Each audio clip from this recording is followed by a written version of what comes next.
Years after the collapse of the Third Reich, one of the key men in the machinery of the Holocaust was living quietly on the outskirts of Buenos Aires. Under a false name, Adolf Eichmann walked the streets of a working-class neighborhood as if nothing connected him to millions of dead in Europe. The routine of an ordinary neighbor hid the architect of the mass deportation. The secret, however, was not eternal. When his identity was confirmed, a specialized group planned a clandestine operation to get him out of the country. The capture was not a legal process nor a simple arrest. It was a direct hit executed in the dark with a single objective: to bring the criminal before a court that would expose him to the whole world. How was it possible for Eichmann to escape for so many years? Who gave the order to catch him without warning? What did his capture mean for international justice after the war? The hidden machinery, Eichmann and the deadly cog of the Reich. Adolf Eichmann was born in March of 1906 in the German city of Solingen. His family moved to Linz, Austria, when he was still a child, and there he completed his education in a middle-class environment marked by the political instability following the collapse of the Austro-Hungarian Empire. He did not stand out for academic merits nor for a defined professional career. During his youth, he worked in various minor jobs until he held a position in the Austrian branch of the vacuum oil company, which was dependent on American capital. In 1932, in a context of widespread economic crisis, Eichmann joined the National Socialist Party and the Schutzstaffel. He did so in Austria, where both organizations operated underground. Shortly after Adolf Hitler consolidated power in Germany, Eichmann left his civilian job and moved to the Reich to permanently integrate into the party's political and paramilitary structure. During the first years in the SS, he took on administrative tasks. His willingness to work meticulously and his ability to organize files and procedures allowed him to rise quickly. In 1934, he was assigned to the Sicherheitsdienst, the SS intelligence service under the direction of Reinhard Heydrich.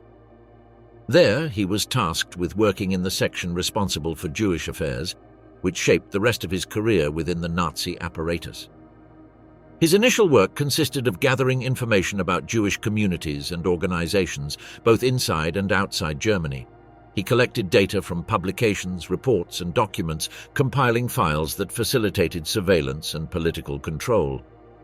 In 1937, he made a brief trip to Palestine with official cover, with the aim of observing the activities of the Zionist movement in the territory administered by Great Britain.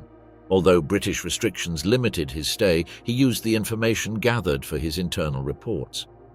In 1938, after the annexation of Austria, Eichmann was sent to Vienna to organize the forced emigration of Jews. He established the Central Office for Jewish Emigration, which concentrated in one place all the necessary procedures to leave the country. The system required the presentation of documents, certificates, and properties which were registered and confiscated. With this mechanism, the authorities accelerated expulsions and ensured the systematic appropriation of assets. The efficiency of the Viennese office earned him recognition from his superiors, and shortly after he replicated the model in Prague after the occupation of Czechoslovakia. With the outbreak of the war in 1939, the various security branches of the Reich were unified in the Reichssicherheitshauptamt. Eichmann was assigned to Office 4, corresponding to the Gestapo under the command of Heinrich Müller. There he took charge of Section 4B4, responsible for Jewish affairs and deportations. His office was responsible for coordinating anti-Jewish measures in the occupied territories. Among its functions was the administrative planning of deportations, the transmission of orders to regional commanders, and the management of transports with the Ministry of Communications. Eichmann maintained direct contact with the Reich Railway Company, with which he organized schedules, quotas, and destinations of convoys. On the 20th of January of 1942, the Wannsee Conference was held in Berlin, convened by Reinhard Heydrich. In that meeting, the operational bases of what the Nazi leaders called the final solution were established. Eichmann acted as secretary, drafted the minutes, and summarized the agreements.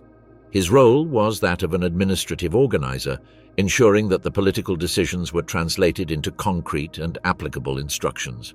From that date, Section 4B4 received precise orders to organize mass deportations to extermination camps. From 1942, regular convoys began to depart from German and Austrian cities, as well as from France, Bohemia, and Moravia. Documents from the time record that each train transported thousands of people bound for Auschwitz, Treblinka, or Sobibor. Internal procedures set quantities, itineraries, and transit times with precision. In 1943, after the liquidation of the Warsaw Ghetto and other communities in Poland, the office expanded its coordination towards the territories of the Balkans and, subsequently, Hungary. When the Reich occupied Budapest in March of 1944, Eichmann was sent to personally oversee the deportations.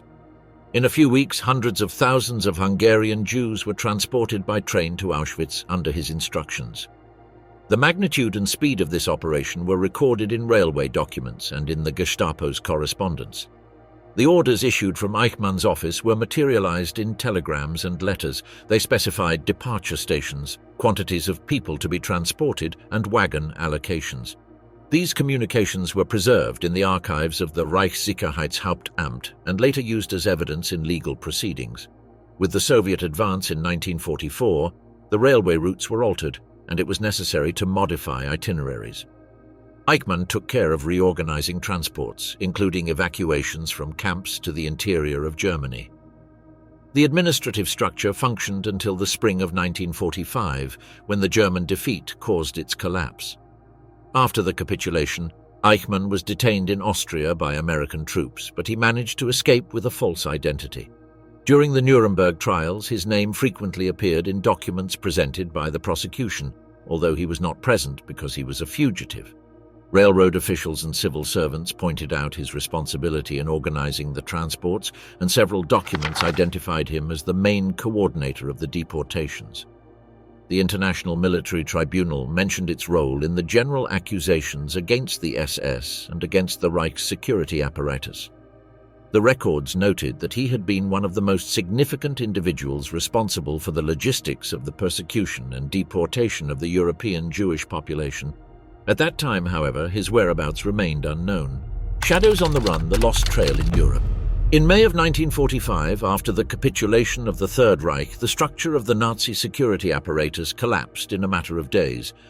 Adolf Eichmann was in Upper Austria, near Linz and Altaussee, areas where numerous SS officers had taken refuge.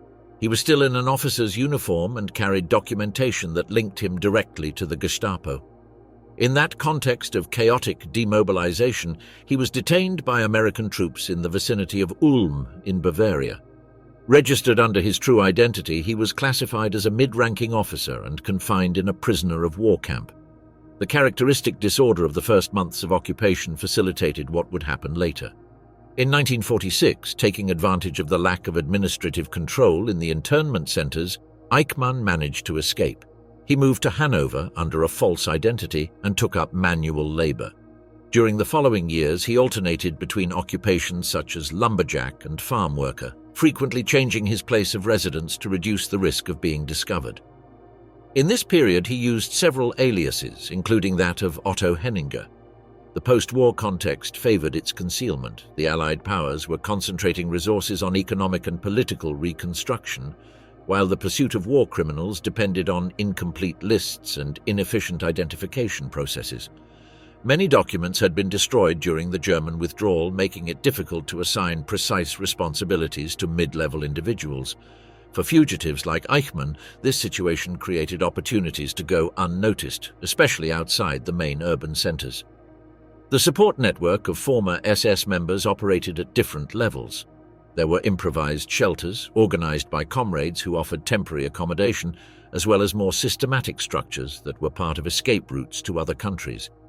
These clandestine networks would later be known as ratlines. Their operation was based on contacts that ensured provisional safety and evaluated escape routes, linking with intermediaries who operated in a decentralized manner to reduce risks of exposure. The transit to the outside of the Reich used to follow a predictable pattern. First, the use of false identities backed by basic documents, enough to pass local controls. Then the movement to Austria or Italy, where surveillance was less strict. Austria, divided into occupation zones administered by the four Allied powers, offered leeway between jurisdictional boundaries. Eichmann passed through Tyrol and Salzburg, residing in rural locations where he could go unnoticed, working on farms with rudimentary papers that were sufficient for basic verifications. The life in hiding continued for several years. His profile remained low, without stable social ties and with continuous changes of employment. In the Austrian villages, the priority of the population was economic survival, which reduced the interest in investigating the background of temporary workers. In 1948, the international scenario began to favor fugitives even more. The emergence of the Cold War changed the security priorities of the United States and the United Kingdom.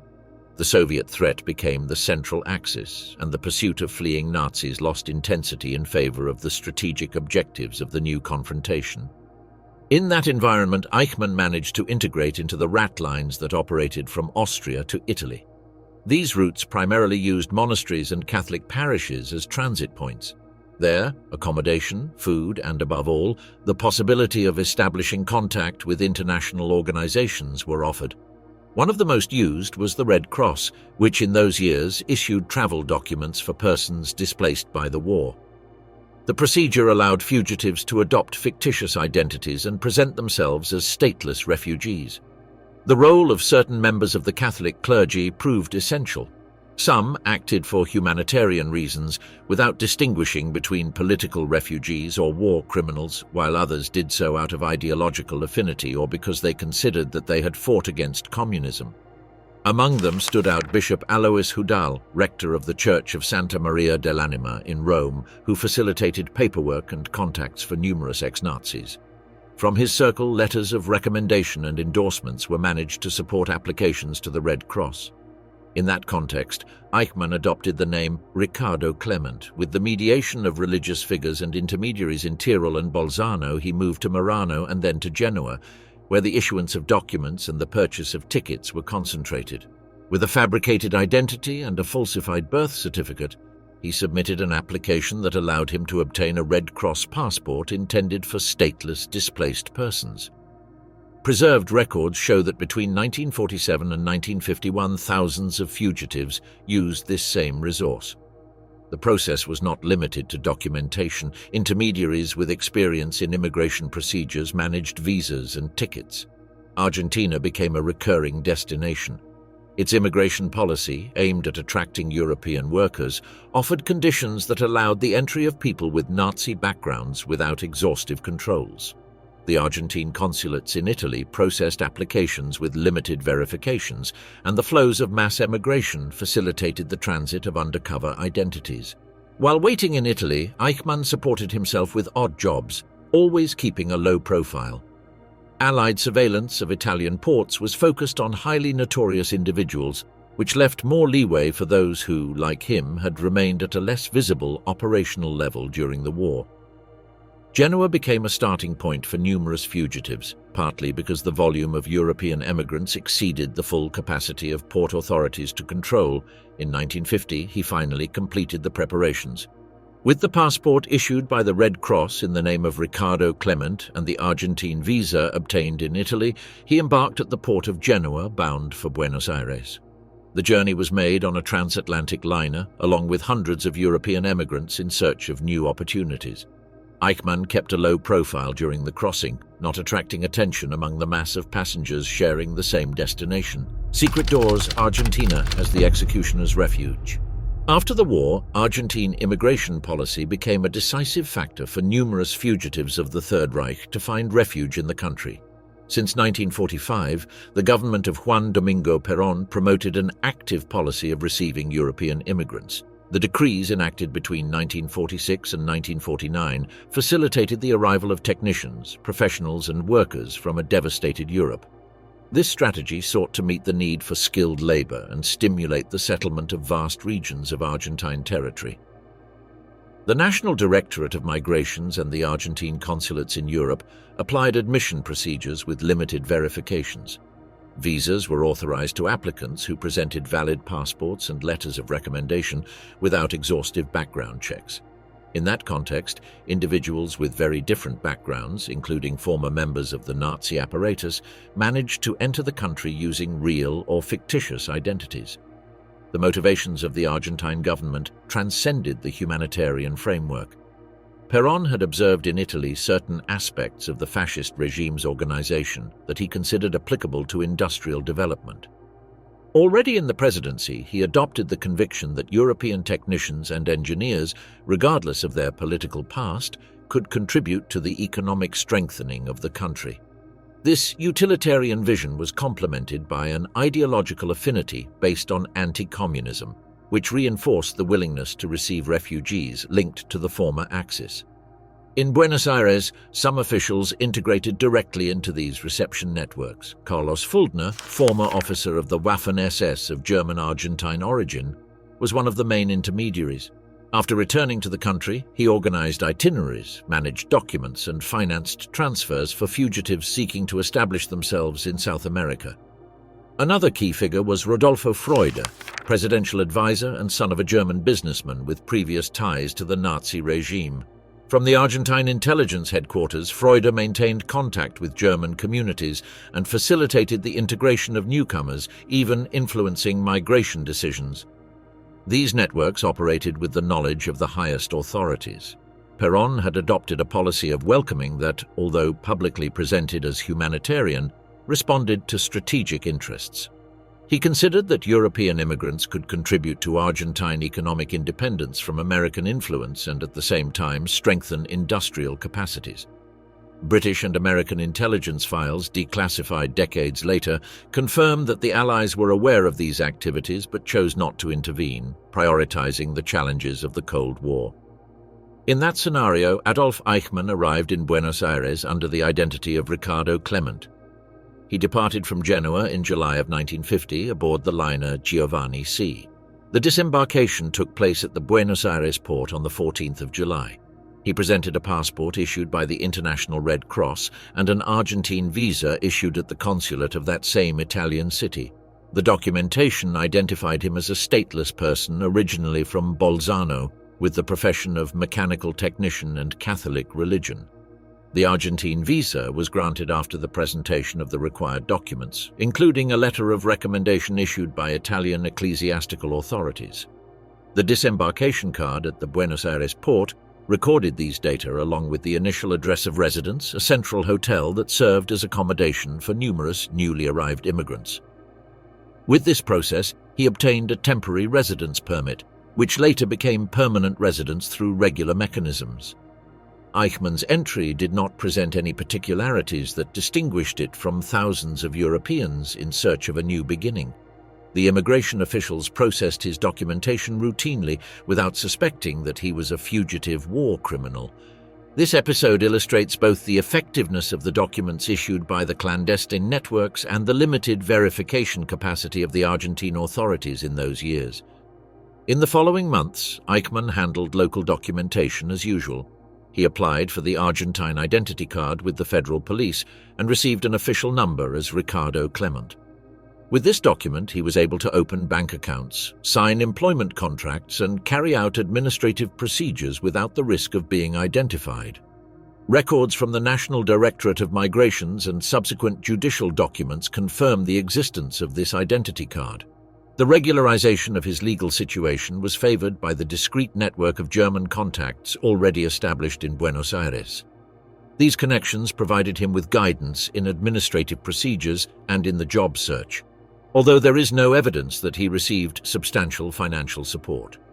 The process followed patterns common to many European immigrants: informal assistance from compatriots and gradual adaptation to the destination country. His economic integration began with modest work in mechanical workshops and small businesses in Greater Buenos Aires. Over time, he obtained a job at a construction company and later at the Argentine subsidiary of Mercedes-Benz, where he worked as a technician at the González Catán plant. The work environment brought together numerous European immigrants, including Germans who had arrived under similar conditions, which reduced the likelihood of suspicions about his past. His disciplined behavior and technical competence ensured him stability in the position. In parallel, Eichmann established contact with other German and European immigrants residing in Argentina. Some were former comrades of the Nazi regime, others were simply compatriots without relevant political backgrounds. Among them was Willem Sassen, a Dutch journalist with a past in the Waffen-SS, who had established networks in the German community of Buenos Aires. His figure represented a social reference point for newcomers, and his friendship with Eichmann would later be of great relevance. In 1952, Eichmann completed the family reunification. His wife Vera and their children traveled from Germany and settled in Buenos Aires through the same migration channels. The procedures included applying for family visas and traveling on a regular line ship. Once in the country, they adopted the surname Klement in all official documents, enrolled the children in local schools, and consolidated the fictitious identity. The family obtained their Argentine documentation and integrated into the community life of the German colony in the capital. The arrival of his family completed the settlement process. With stable employment, legal residence, and a new consolidated identity, Eichmann had managed to establish himself in Argentina without arousing suspicion. His integration reflected the mechanisms and institutional gaps of the time: lax immigration controls, lack of effective international cooperation, and absence of centralized records. These conditions allowed fugitives wanted by European courts to remain in Argentine territory without being detected. The masked face, grey routines under a false name. After disembarking in Buenos Aires in 1950 under the identity of Ricardo Klement, Adolf Eichmann began a life marked by the balance between an apparently normal routine and the necessary precautions to maintain his secrecy. His strategy did not consist of establishing a stable residence in a single place, but in changing residence on several occasions. This mobility made any tracking attempt more difficult and provided him with an additional margin of security against potential identifications. The first documented residence was in the neighborhood of La Lucila in the district of Vicente Lopez. He settled in a rented and modest house surrounded by a population mostly composed of European immigrants. In that cosmopolitan environment, his German origin did not attract attention. During this period, he remained discreet. He would go out only to work or make essential purchases, limiting his interactions with neighbors to a minimum. He was perceived as a reserved but polite immigrant, behavior that, although distant, was not strange in a community accustomed to receiving people who preferred privacy. Later, he moved to Olivos, also in Vicente Lopez. There he lived in a small, simply constructed house with greater independence from his neighbors. The house, surrounded by a small garden, offered more privacy and allowed him to control the arrival of visitors. In this stage, he began to develop a more stable routine. He had found a job in a mechanical workshop where his technical knowledge ensured job continuity.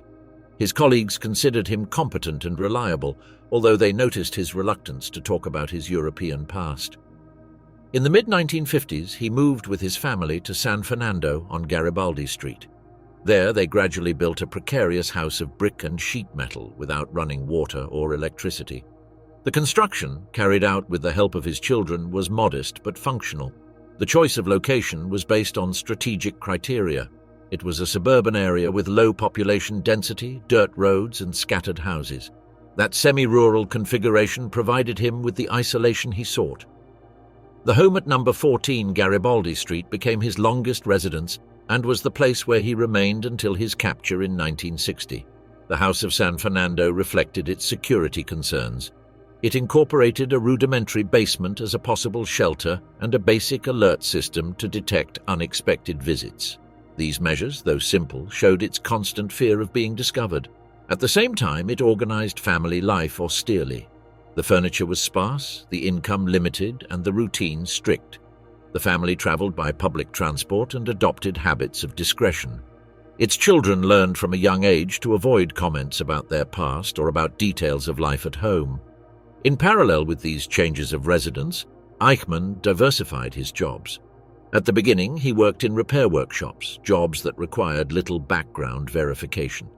Later, he joined a construction company dedicated to public works, where he assumed responsibilities for technical supervision. Finally, he obtained employment in the Argentine subsidiary of Mercedes-Benz in González Catán, where he worked as a specialized operator and assembly technician. The company's employment records confirm his hiring under the name Ricardo Klement.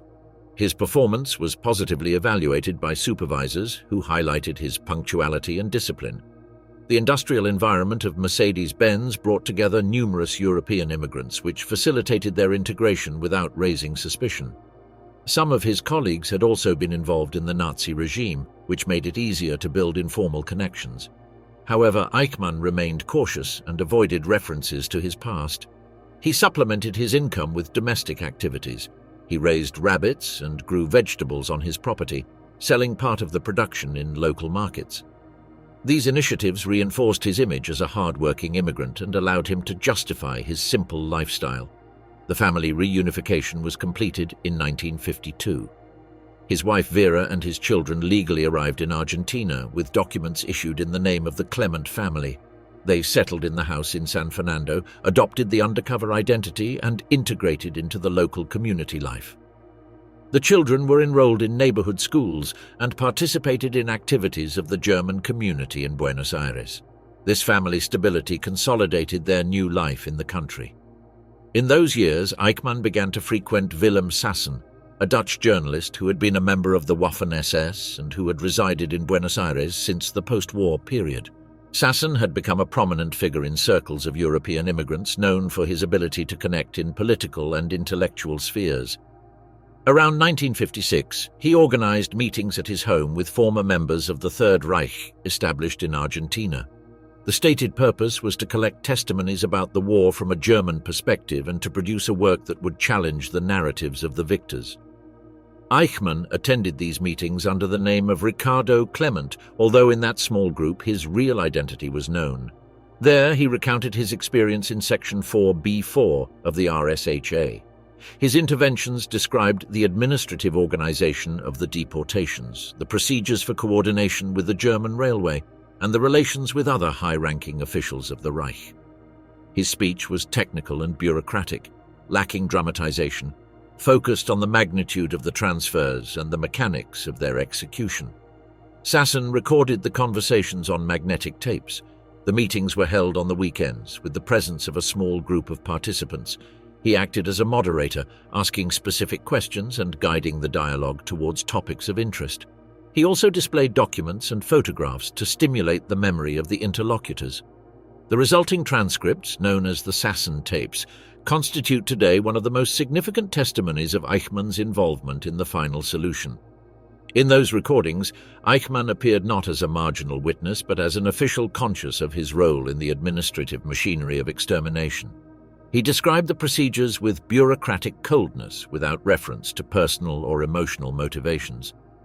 For him, those meetings represented a space in which he could talk about his past without the restrictions imposed by daily secrecy. They were also a way to keep alive a connection with his former identity, shared with individuals who had gone through similar trajectories. The clandestine life in Buenos Aires thus combined family routines, stable jobs, and community projects with the constant shadow of the past. Every move, every precaution in the house of San Fernando, and every meeting with Sassen reflected the permanent tension between the achieved anonymity and the latent risk of being discovered. The deadly track of family oversight. In the second half of the 1950s, the concealment of Adolf Eichmann in Argentina began to weaken due to a combination of fortuitous circumstances and persistent vigilance. The starting point was the relationship between his son Klaus and a young woman from Buenos Aires named Sylvia Hermann. That bond penetrated the security barriers that Eichmann had carefully erected over the years. Klaus, like the rest of the family, had legally adopted the surname Klement. As a teenager who completed his education in local schools, he spoke Spanish fluently and naturally integrated into Argentine social life. His youth was spent between activities within the German Argentine community and friendships with local young people. In that context, he met Sylvia in 1956. The encounters were typical of a youthful courtship, family visits, walks around the neighborhood, and gatherings in shared social circles. In those conversations, Klaus made comments that drew attention. He talked about his father as a former German officer, mentioned that the surname Klement was an adopted identity, and expressed political opinions revealing sympathies towards Nazism, including references to the persecution of Jews. Sylvia relayed those comments to her father, Lothar Hermann, initially without giving them much importance. Lothar Hermann was a German immigrant of Jewish origin who had arrived in Argentina in 1938 after having been detained in Dachau, where he lost his sight due to the mistreatment received. In his life in Argentina, he worked as an accountant and maintained ties with the Jewish community. His experience made him especially sensitive to any information related to ex-Nazis. When he heard his daughter's stories, he immediately understood the relevance of what they implied. He knew perfectly well who Eichmann was and understood his responsibility in the deportation machinery. With the available means, Hermann began a discreet investigation.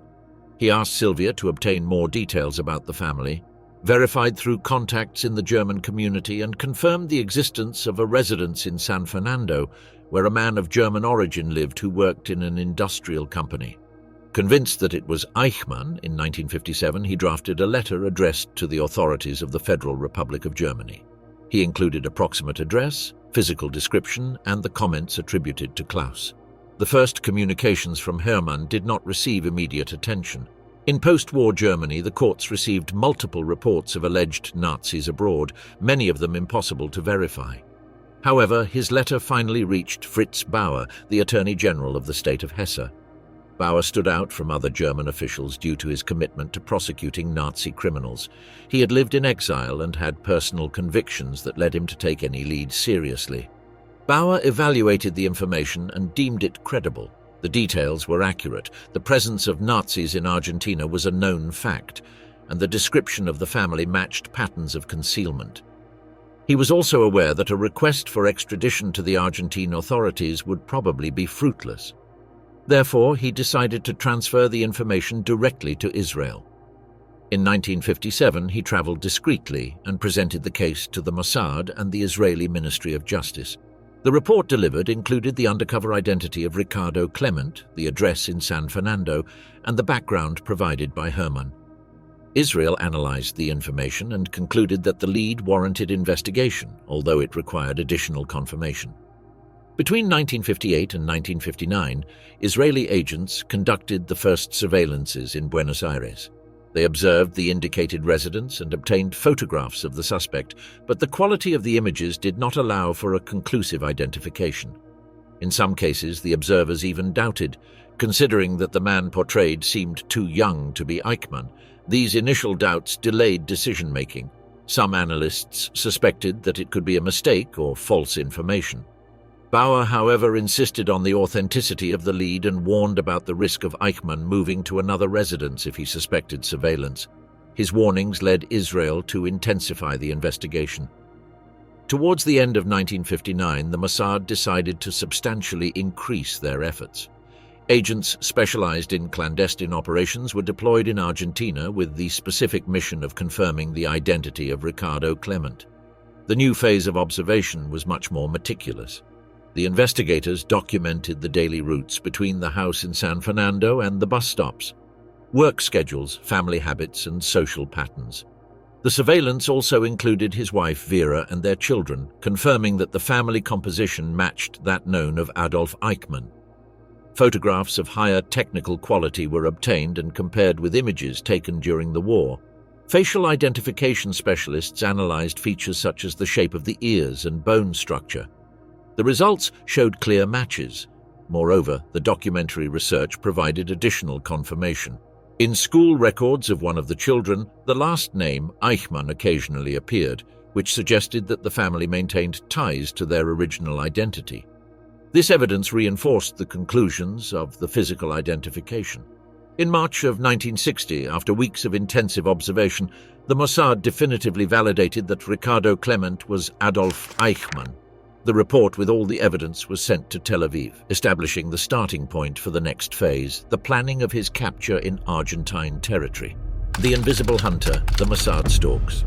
After the confirmation in March of 1960 that Ricardo Klement was actually Adolf Eichmann, the Israeli government faced a dilemma. The diplomatic route of an extradition request was quickly ruled out, given the political climate in Argentina and the near certainty of a refusal. The only viable alternative was a clandestine operation to arrest him and transfer him out of the country. The plan was organized by the Mossad under the direct supervision of Issa Harel, director of the service. The operation was named Garibaldi, referring to the street where Eichmann's residence was located in San Fernando. The team consisted of agents with experience in capture and extraction missions in foreign territory. The planning considered several aspects: establishing a secure base in Buenos Aires, obtaining vehicles and false documentation, coordinating diplomatic cover for the final phase, and preparing contingency scenarios. The first stage was surveillance. For weeks, the agents observed Eichmann with rotating shifts to avoid being detected. They located observation points around his home and along the route to the bus stop. They discovered an almost unchanging daily routine. Every morning he left at the same time for his work at Mercedes-Benz and returned in the afternoon following exactly the same route. He carried a flashlight to illuminate the dimly lit path on Garibaldi Street and regularly wore a dark suit and overcoat. The predictability of these movements made planning the capture easier. The agents compiled detailed records of schedules, gestures, and habits. They also photographed the suspect and family members, confirming each person's identity. At the same time, they studied the physical environment, lighting, traffic, neighboring houses, and possible escape routes. They determined that the section between the bus stop and the house, poorly lit and with little traffic, offered the best conditions for interception. In parallel, preparations for the extraction were coordinated. Israel took advantage of the presence of an official delegation that would participate in the celebrations of the 150th anniversary of the May Revolution. That diplomatic coverage would allow Eichmann to be boarded on an El Al flight bound for Tel Aviv. False documentation was prepared identifying him as a crew member in special medical condition. The cover story explained that the supposed employee had suffered an accident and could not speak or walk normally, which justified his silence and need for assistance. May 11th was set as the date for capture. In the hours prior, the agents checked equipment, confirmed escape routes, and positioned vehicles with fake Argentine plates in the vicinity. The strategy was to approach him halfway between the stop and his house at the darkest point of the street. At 8:05 in the evening, bus number 203 stopped at the usual stop. Eichmann got off and began to walk towards his residence. The agents visually confirmed his identity and approached him. When he was about 100 meters from his home, he was intercepted by two operatives who quickly grabbed him by both arms. The struggle was minimal. The surprise and numerical superiority prevented resistance. In a few seconds, he was placed in the back seat of a car and covered with a blanket to prevent passers-by from recognizing him. The immediate transfer led him to a safe house in the northern area of Greater Buenos Aires. During the journey, he was closely guarded, with constant surveillance to prevent escape attempts or self-harm. The vehicle traveled on secondary roads until reaching its destination approximately 1 hour later. In the house, the agents applied security protocols: full body search, seizure of belongings, verification that he was not carrying cyanide capsules, handcuffs, and a blindfold to prevent recognition of his surroundings. A preliminary interrogation confirmed his identity.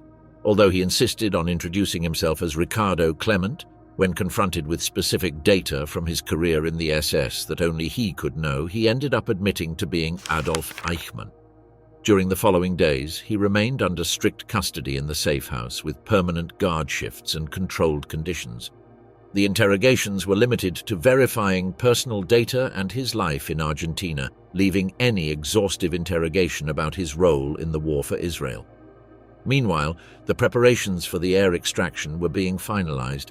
The official Israeli delegation concluded its activities in Buenos Aires, and the El Al plane that had transported it was made ready for the return. Eichmann would be included on that flight, disguised as a crew member. The coordination between the operational team and the diplomatic team was precise, setting exact times for the transfer from the safe house to the Ezeiza airport. In the early morning of the 20th of May, Eichmann was removed from the safe house. He received light sedation and makeup to disguise his appearance, in addition to an airline uniform. He was transported in a vehicle with diplomatic identification, accompanied by an agent characterized as a doctor, which justified his apparent state of weakness. Upon arriving at Ezeiza, the group joined the Israeli delegation in the diplomatic boarding area. Argentine officials processed the documentation routinely without detecting irregularities. Once on board, Eichmann was accommodated in a first-class seat, permanently guarded by Mossad agents. The plane took off in the early morning of the 21st of May of 1960. With technical stopovers en route, the flight headed to Tel Aviv. Adolf Eichmann traveled under strict control to the destination where he would be tried for his role in the persecution and extermination of millions of people during the Second World War. The relentless trial, the memory of the Holocaust in Jerusalem. On May 23, 1960, the Prime Minister of Israel, David Ben-Gurion, announced before the Knesset that Adolf Eichmann had been captured and transferred to Israel to be tried for crimes against the Jewish people and against humanity. The news was immediately spread in the international press and provoked an immediate diplomatic reaction in several countries. The Argentine government reacted firmly. 2 days after the announcement, it filed a formal protest denouncing that the capture had violated its sovereignty, as no extradition had been requested, nor had the local authorities been previously informed. On the 31st of May, Argentina withdrew its ambassador in Tel Aviv and shortly thereafter took the case to the United Nations Security Council. On the 3rd of June, it filed a complaint requesting the condemnation of Israel and reparations for the violation of sovereignty. The debate at the United Nations was extensive. Some countries supported the Argentine position, defending national sovereignty as an essential principle of international law. Others backed Israel, highlighting the severity of the crimes attributed to Eichmann and the need for him to face justice. On the 23rd of June, the Security Council approved Resolution 138, which recognized the violation of Argentine sovereignty, but urged resolving the conflict through direct negotiations. Israel officially regretted the violation, although it defended the moral legitimacy of judging Eichmann. After negotiations in August of 1960, both countries restored normal diplomatic relations. In parallel, Israel advanced with the preparation of the judicial process. Eichmann was extensively interrogated by the police and the Attorney General.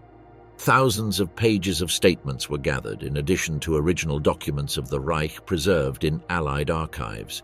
The trial would take place in Jerusalem, a venue chosen for its symbolic value. The court was composed of 3 judges presided over by Moshe Landau, and the process would be public, with access for international journalists. The legal basis was the Nazis and collaborators' punishment law of 1950, supplemented with provisions of Israeli criminal law. Although the extraterritorial application of the law generated debates about jurisdiction and retroactivity, Israel defended the legitimacy of judging Eichmann for crimes of a universal nature. The trial began on the 11th of April of 1961 in the House of the People of Jerusalem, adapted as a courtroom. Security was strict, and Eichmann appeared in a bulletproof glass booth designed to protect him from potential attacks. The image of Eichmann behind the glass became a symbol of the trial. The trial was broadcasted on radio and television, which amplified its impact and allowed millions of people to follow its development in real time. The charges were made in 15 main accusations: crimes against the Jewish people, crimes against humanity, war crimes, and membership in organizations declared criminal, including the SS, the Gestapo, and the SD. He was held responsible for the logistical coordination of mass deportations, the implementation of the final solution, and the systematic persecution of Jewish communities in different European countries. The prosecution presented more than 1,600 documentary pieces of evidence. Among them were deportation orders signed by Eichmann, minutes of the Wannsee Conference, official correspondence, and lists of trains bound for extermination camps. Documents from the Deutsche Reichsbahn confirmed the precise coordination of rail transports in which hundreds of thousands of people were deported. Along with the documents, more than 100 Holocaust survivors testified. Their accounts described arrests, deportations, transfers, and arrivals at extermination camps. Although most had not dealt directly with Eichmann, their testimonies illustrated the human consequences of the deportations he had organized. The variety of origins of the witnesses, Hungary, Poland, France, the Netherlands, Germany, and Austria, reflected the continental breadth of the operations under his responsibility. The defense was handled by the German lawyer Robert Servatius, who had participated as a defender in the Nuremberg trials. He argued that Eichmann had acted as a subordinate official, limited to following orders from superiors such as Himmler, Heydrich, and Kaltenbrunner. He maintained that Eichmann lacked autonomous decision-making power. However, the prosecution demonstrated that he had exercised his own initiative in the organization of deportations, interpreting general directives, coordinating complex operations, and making logistical decisions that affected hundreds of thousands of people. The trial lasted 8 months, with daily coverage from international media. Among the observers, the philosopher Hannah Arendt stood out, who during this process developed her reflections on the banality of evil. The sentence was delivered on the 15th of December of 1961. Adolf Eichmann was found guilty of crimes against humanity and the Jewish people. The court concluded that he had not acted solely as an executor of orders, but as a central organizer of the genocide. Eichmann was sentenced to death by hanging, becoming the only application of the death penalty in the judicial history of Israel. He appealed to the Supreme Court, which was rejected on the 29th of May 1962. He then requested clemency from President Itzhak Ben-Zvi, who denied it on the 31st of May. The execution took place in Ramla prison in the early morning of the 1st of June. His body was cremated and the ashes scattered in the Mediterranean Sea outside territorial waters, avoiding the existence of a grave that could become a place of homage. The repercussions of the trial were profound. In the legal domain, it reinforced the principle of universal jurisdiction for crimes of particular gravity and established models of evidence presentation in genocide trials. In the political sphere, it sparked debates on the limits of national sovereignty versus the prosecution of international crimes. In West Germany, it prompted new investigations and legal proceedings against former Nazi officials and contributed to the development of educational programs about the Holocaust. In Israel, the trial consolidated the policy of pursuing Nazi criminals without relying exclusively on international cooperation and reinforced the collective memory of the Holocaust. The media impact ensured that the process became a historical and legal milestone whose repercussions extended beyond the final sentence.